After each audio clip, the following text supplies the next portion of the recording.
cette fois-ci, je dois garder ma langue. Je dois garder ça jalousement. Garder ta langue. langue. Je te dirai oui, je te dirai plus rien. Je dois quitter cette maison. Je dois vraiment quitter. C'est ça ma décision.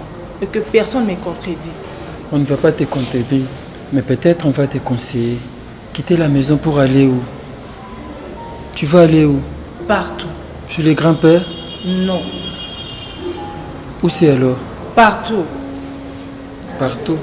Donc tu vas errer par-ci par-là, on peut pas là où je vais me sentir à l'aise, je pars. Tu es une femme. Moi si azapa ba parents, ti jour ba la bon ake nanda kune alibala. Alex, il faut savoir comment surpasser les événements. Les problèmes nous arrivent tous. On a toujours des problèmes. On cherche à avoir des solutions. D'abord, le problème, ce n'est pas un problème. Comment avoir la solution à ton problème? C'est de quitter la maison. Et puis aller ailleurs, oui, c'est ça la solution. Ça, c'est rajouter encore d'autres problèmes, rajouter Alex. Quoi? Oui. Mais je quitte là, je vais maintenant chercher la solution. Aller ailleurs où tu n'as pas de place. Tu vas errer par-ci, par-là, c'est ça que tu trouves comme solution? Mais oui, même si je pars, je ne mourrai pas. Écoute, je ne t'interdis pas de quitter la maison, mais je te donne conseil. Est-ce que tu as parlé avec papa? Quand est-ce que je vais parler avec mon père? Oh.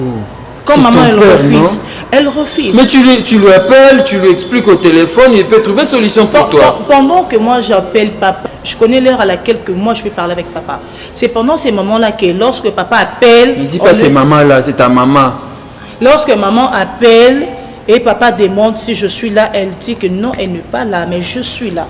Elle parle avec tout le monde à la maison sauf que moi. Maman elle refuse. C'est pas un problème, on fait ceci. Si ton père ne décroche pas ton téléphone, ou bien ta maman ne te donne pas l'occasion de parler avec ton papa, tu peux prendre le téléphone de ton frère. Le téléphone de mon frère? Oui. Comme ça tu appelles papa et vous allez parler. Ce que toi tu comprends pas, c'est quoi la chose? Ouais. Moi je connais l'heure à laquelle on discute avec papa au téléphone. Il a le temps peut-être les après-midi. Les avant-midi, il est au travail. Ouais. Maintenant, pendant qu'il est libre, il nous appelle à la maison. Ouais. Même si je l'appelle, il ne va pas décrocher parce qu'il est au travail. Il profite quand il est libre. Donc, je ne sais pas. Quand est-ce que papa va appeler? Même s'il appelle, c'est maman qui va dire. Tu es une femme. Tu as des stratégies, tu as intelligence, je le sais. Et tu vas te débrouiller. Fais un effort d'avoir ton père au téléphone. Je ne sais pas quelle technique ou stratégie, mais lui avoir quand même, c'est ton père. Vous allez parler, puis vous allez trouver solution. Il ne faut pas beaucoup te surcharger, te mettre beaucoup de problèmes comme ça, Alex. Tu es encore trop jeune. Tu vois, lorsqu'on a beaucoup de problèmes, ça nous arrive. Hein, tu risques de perdre même ta beauté, tu risques de perdre ta santé. Et puis... Cherche un moyen de parler avec papa au téléphone avant de quitter cette maison. Tu ne vas pas quitter. Tu vas affronter ces problèmes et tu vas rester. Tu es l'aîné de la famille, n'est-ce pas? Et alors, c'est toi qui décides, c'est toi l'aîné de la famille. C'est toi la grande sœur de tes... Non, comprendre le côté. Et comme il n'est pas maman. Hein? Pourquoi maman a changé comportement vers Alex? Hein, Coco? Tout non comprendre te tozo comprendre ti to omoni biso na megana et comme lekela biso mwana na yo moko boti okomi méchante vers ye hein pour to comprendre te mais quand on sola na maman et comme nini yango vraiment en tout cas n'aime maman sui alieni ni balisi ni yango maman be pourquoi on a comportement mabe vis-à-vis aya Alexis et pourtant enfant chéri na yo moi, je suis chaque jour. Ah, méga boy. Mais ne comprends pas. Je la famille. Je licence. L1. C'est Alexis. Il y a Alexis qui me dit classe au sérieux. Mais des fois, moi, je quand même. Comment est-ce que maman, si vite, tu comprends, changer tout d'un coup. Alexis, comment c'est? Il y a Alexis, ça y est. Papa. Enfant chéri. Coco. Méga. Coco. C'est une vérité, que la vérité monte dans la carte. Méga. Coco. Baloba na français, moi na va chumbela mtu kombo, tata ndika futa kufu, fuka. Ah, Coco. Moi ndé français. Moi na baniyangi bale fela mtu ataba. Kaka yemo ko moi na lobi tata futa kanyongo te. Est-ce que bako lève c'est te?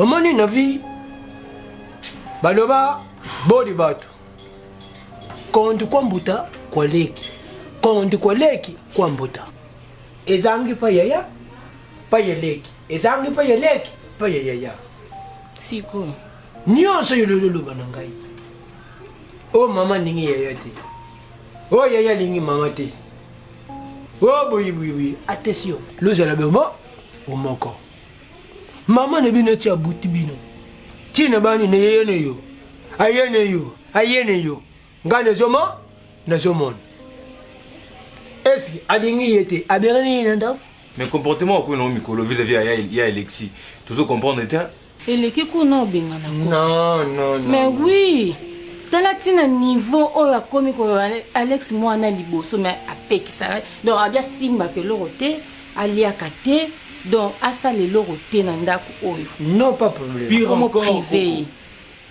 moto atina ya Alexis akenikisa masango na machine oyo namona biso tozali non tosala yango te puta mwa mosala aza wana ata mpo na mwa mosala te biso no biso na baleki ne mosala mwasi aza bon merci nyonso olula contre ngai nazwi bonote moi-même je joue kotekene na mama na bino tosolonoye oui lotika bayimer botika banini te tokolpo koko eza oyo toomona koloba te totika baimer totika boye eza oyo toomona biso tolingi tozonga na ambiance na biso ya famille nde tozalaka ti tozalaka boye ta oui eza harmonie na biso ya bien na famille eza période mama non koko mekana okosola na mama mekana osola na mama moi-même je dois causer avec elle je connais tout que je dois causer avec elle oui mama na bino nayebi ye tata na bino mpe nayebi ye et puis comportement na bino nyonso mpi ya kisongisongi banda momona nayebi koko basongisongi biso te koko eza songisongi eza likambo ezosala biso pasi biso tozoloba likambo tozomona na miso mama ndenge akomi achange comportement vers Alex yango wana po tokoki oloba na ye mpe akobalukela biso papa mene mokolo ya zawa pardon papa zawa papa za projet atala fayenzi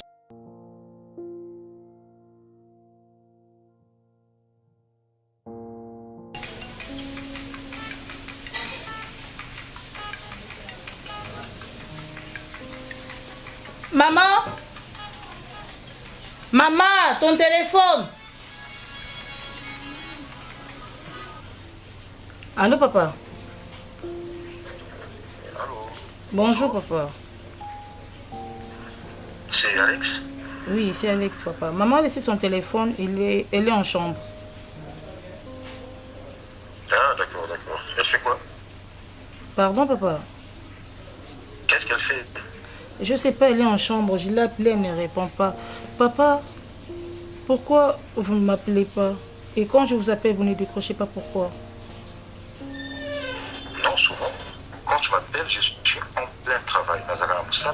Et moi aussi, à chaque fois que j'appelle à la maison, je parle souvent avec tes soeurs, et ta soeur, ton frère, maman. Tu n'as pas un numéro à moment passé. Toi, tu n'es pas toujours à la maison, pourquoi?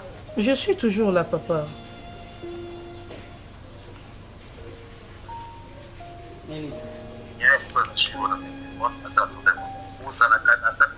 C'est les rapports que j'ai et ta mère. Et la preuve en est qu'à chaque fois que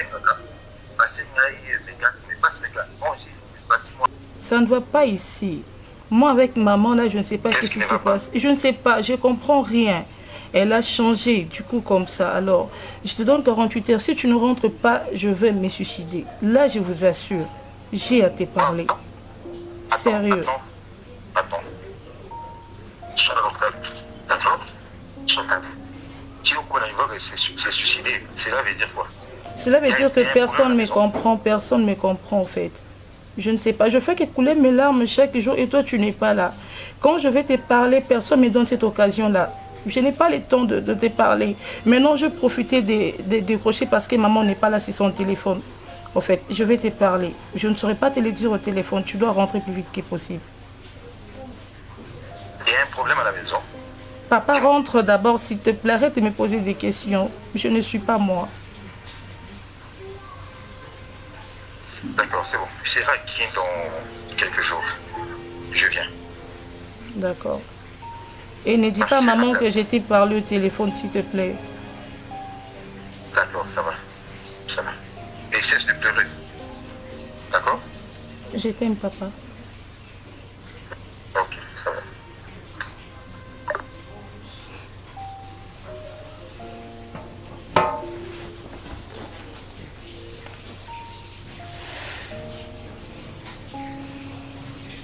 J'en ai marre de tout ce que vous faites.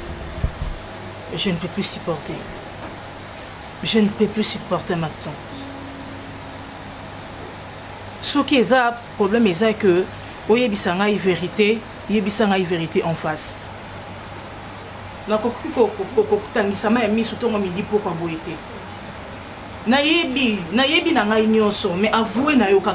Il suffit que le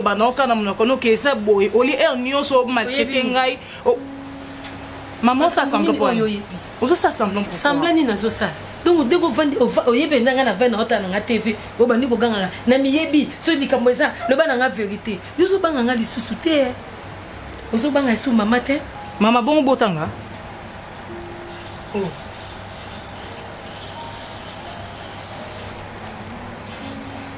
Alex. Bandela no. Bandela no momo bi o to bimsel ka mom nena. Bon na sa nini? Tu n'es pas ma mère. Ah bon? Oui. Nayebi. Tika ko maltraiter nga, j'en ai marre. Dis-moi la vérité, nazo biloko nanga na bimana kende. Non ko kasusuté. Oza maman na ngai te, obota ngai te. Voilà pourquoi ozonyo ko la ngai. Mais dis-moi la vérité, je suis là en face de toi, non? Tu n'as qu'à dire, au lieu de me faire souffrir comme ça. Je fais couler mes larmes chaque jour. Oh, quand tu connais la vérité, tu sais la vérité. Que je ne suis pas ta fille, maman. Tu sais que je ne suis pas ta fille. On m'a traité ngatiwap. Je te fais quoi? Nasali onini. Pourquoi quand le sanga te kenasa moi non? Pourquoi le sanga ngote? Tu as gardé la vérité pendant un long moment. Maintenant tu commences à faire couler mes larmes. C'est comme si je vous ai fait quelque chose du mal. Je veux voir ma mère aujourd'hui. Je veux voir maman en afona moné lelo. Je ne suis pas le fruit de tes entrailles. C'est comme ça, non? Tu as gardé la vérité pour me faire souffrir jusqu'à ce point. Arrête. Alex, nana ebiso makambo soto bo makambo so babu. Nana ebiso ke ngala za maman noté. Maman, s'il te plaît. Je ne suis pas là non, c'est là non silika. Omoni na sabo. Et c'est nga lokwa na kosa crise d'attention et bien na kufi otikali. J'ai entendu parler de ça. Et banane. Que ce soit des rumeurs ou pas, tout ce que je sais que tu n'es pas ma mère. Ah bon? Oui. Nayoki, maïninga na pamba, donc yondongo sa boye. Et puis je confirme aussi que c'est vrai. Si réellement que tu étais ma mère, tu n'allais pas faire tout ce que tu fais. Pour le niveau zo rabaisser na miso baleki na ngai. Même na ke plus loin na papaya. Au bois que la ngai biloko na nzoto. Ko pesa nga 1000 francs na distance na kendaka. Na futa transport, ko kanga mbonga minerva na ngai. Maman mio se bien venir à moi en effet na classe. Maman nini? Oh za mutema maman. Oh boya mwana ke liboso. Yo boyo pesa nga mbonga minerva. Yo so boyo pesa nga transport à classe. Olingi fi na ngai te.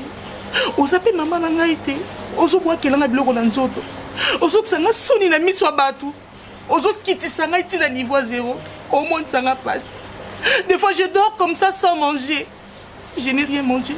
Tu ne te soucies même plus. Au bon tolinga nyonso ya ngai. Ba signature na ngai nyonso place na zorambongo na ba banque papa olongo li kombo na ngo changer kombo na ngai maman. O sangisi butu na ngai sengo. O sangisi vi na ngai kimia. Même si tu n'es pas ma mère, j'ai ton affection.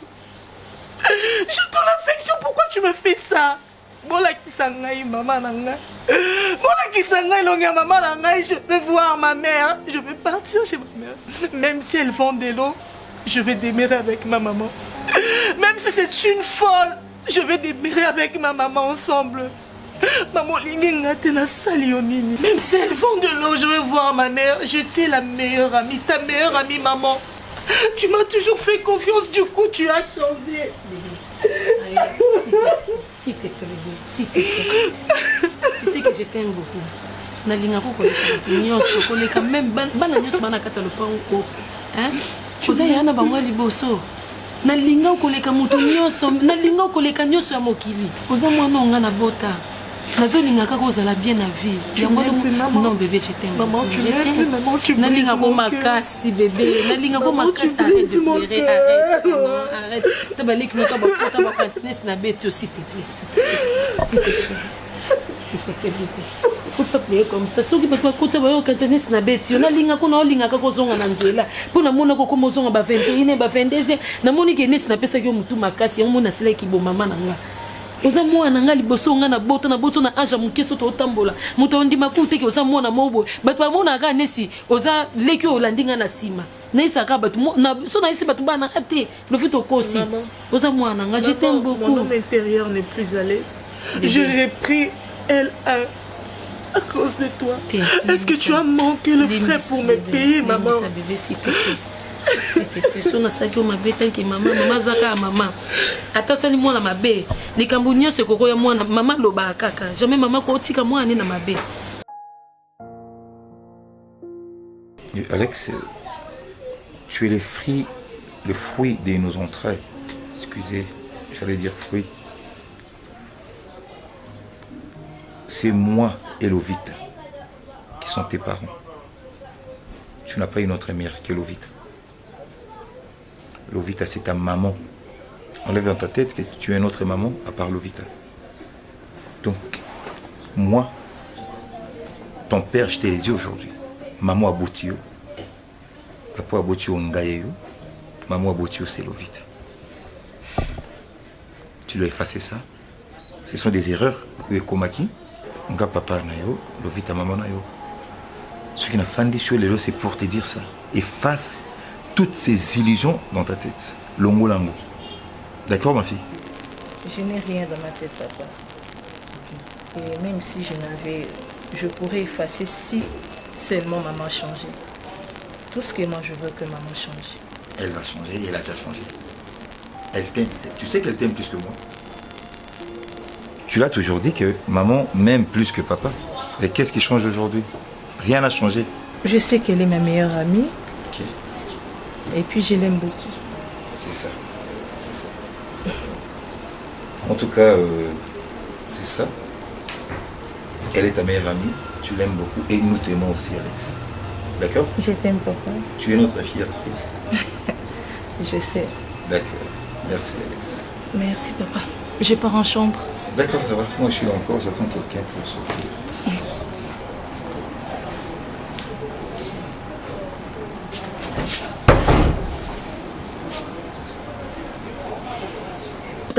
Eh, boto futa te bango ta bobeti un mois mbiba courir zate. Fin du mois. Vous en avez ni na fantine na bino. Pour ma casse. Pour que chaque fois na ya courir za la carte. La carte maman. Bon ne po yo. Ah, tu as provision penza. Tu bande hotel sous. Hotel sous ah non. Hotel sous te le ba qui tam sous. Et pour là. Bana ba ke pa ba koko na bango. Moi ba oké koza yo mo yebi ba bokilo ke tika biloko. Ba kenda ko so ko mo yo. Eh ya. Hotel carte soso. Mais na 4 jours carte sile. Otuni bana bonne. Bango balé 6. Mama lele aussi. Biso be ah le roi bana ba linga ba on peut soso te. Mo so le bina ba ka eh lelo no ki poso bo tumata soso. OK maman. Chaque jour. Maman, et bon nikaza bona koma ko tinde na ndenge moko. Babiloko wana nyoso lo bana ngana boto la nyoso. Oh, yana sala nyonde mo lo baka koma osala mpina ya nkoti. Yo pino sala ko kiamo. Yana ko ki malgré muteme ba neko suka no taka mwano mais na bité touro, mais waza na raison. Mon amour. Bonjour. Bébé. Bonjour. 15h hein. Aujourd'hui le 15h. J'ai fini la réunion avant. Ah bon? C'est ma copine. Ah, enchanté. Je reviens. Ok.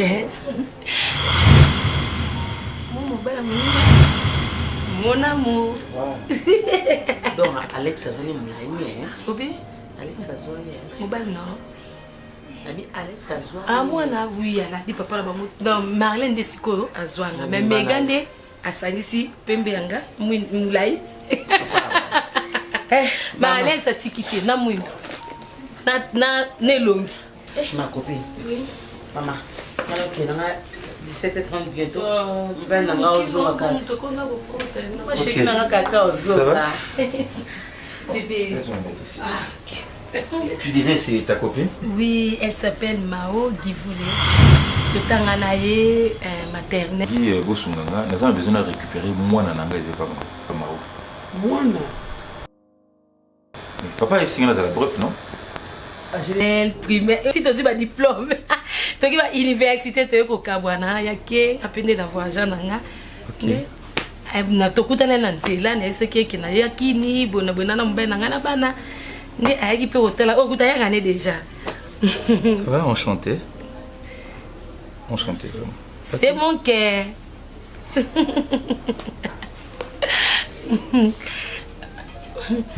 Mais ça va? Tu es à l'aise? Oui, non, très bien. Je vous laisse déjà. OK. Ah, vous partez déjà? Ah, ça vous pressez quelqu'un na kangi na c'est là mon na présenté. D'accord, c'est prochainement tout le monde là. Il y en a aussi ça là. Ok. Les années Papa et Rina sont là. Ah d'accord, ça va. Au PC peut moi. Malgré les billets. Ok, mais non succès qu'on a pas. D'accord.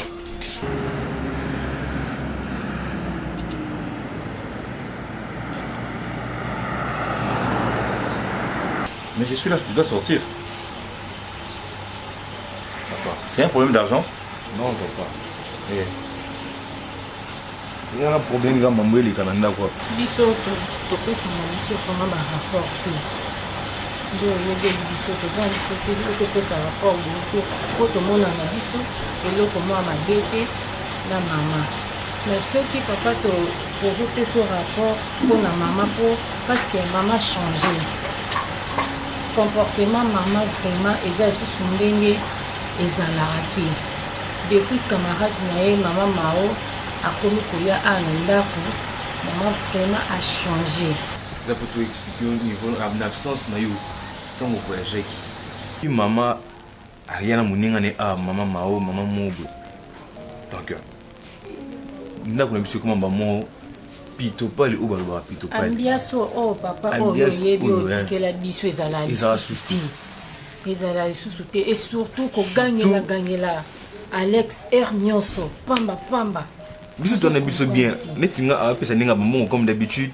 Mais il y a besoin de mon d'habitude mais il y a des monsieur de bosso, il y a Alexis. Maman Nicolas zo gagner la trop.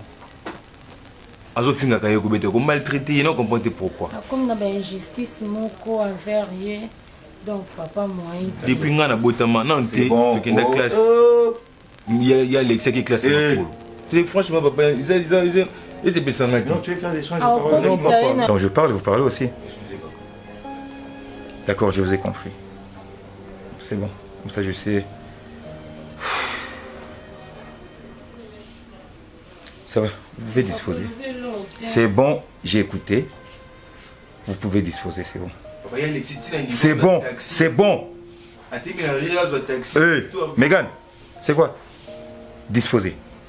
On a beaucoup de voitures ici dans le parking. Alex azokende cours nga na okenda nga cours te na okeka juste ka fête na zape na poso ke fête yango te mais apesi nga $100 Alex buto ke cours apesi ka 1000 francs pamba afuta transport. Oui, ça devient quoi ça? Oui, bana ya rien d'accord makambo changea papa. Et puis retire cette phrase. Maman Mao zo baby ça. Et d'abord, donc, vous devez du respect à maman Mao, c'est l'ami de votre maman. Et deuxièmement, bottez les mains, disposez. Papa, depuis que maman est là. Qu'est-ce que j'ai dit? Papa.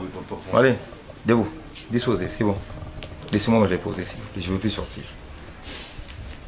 Papa, excusez-moi, tolobi na ndenga mabe mais tolobi ndeka onde to remarquer pas maman te. Bien Hein, papa. Papa.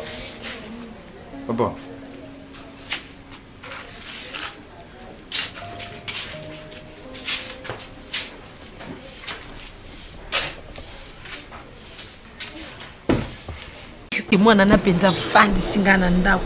Mama jamais assez. Faut na yeba vérité. Nani mama nanga? Mbala moko ta. Hein? Maman na yebi ete. Tata no elanga yo 4 ans. Oh. Na maman no te. Mao, est-ce que na ko loba ni makambo wana? Oh. Taki tazana besoin yeba yo bombele nini? Oh. Ils ont les cambos le bané vérité. Ils n'ont pas le bané bon pour tata n'inga bon. Alingi kutu donc ayebi makambo kutu zo les kabasa bani ko silika. Yebite ko komo tsanga pe même na danger. On a tué danger. Papa na ko benga na pe na libala. Maman na tué danger ndeni. Qu'est-ce que makambo ngana komo sala wana mo siko ne mo. On a quand on ça makambo ngana na sala. Yem do tinde kinga qui est ma copine. Na ba ki porte la responsabilité. Mais de toute façon ça fait ma bête. Oui, c'est est-ce que comment maman na naza na poso yeba kuma maman nete akasi tu aussi maman na yeba yete maman na za ba papa na yera na non donc maman mukuti ya maman nete après tout il faut yeba ka vérité ayeba wapi kasi pena na moni mwana na yo mwana no wana Alex wana na Marlène na Mega baza na classe moroté il faut yeba vérité te maman vérité ni parce que moi na Alex azana ba droit monter na bana mususu na Mega na Marlène ba droit monter par rapport à quoi ba on est baza bana ma chérie Mega aza des pères et des mères Marlène aza des mères et des pères ya aza des pères pardon laisse tomber toi tu gâteau côté de pour ma copine bana basate maman oh papa bimaki OK bimaki kene musala na ngai potala kaka bata mikono ya mingi Ose kama boya tinga ta monga pena ya. Kono elengi mabana komo mo mpepa ko biba. Kuna mtu kakasi.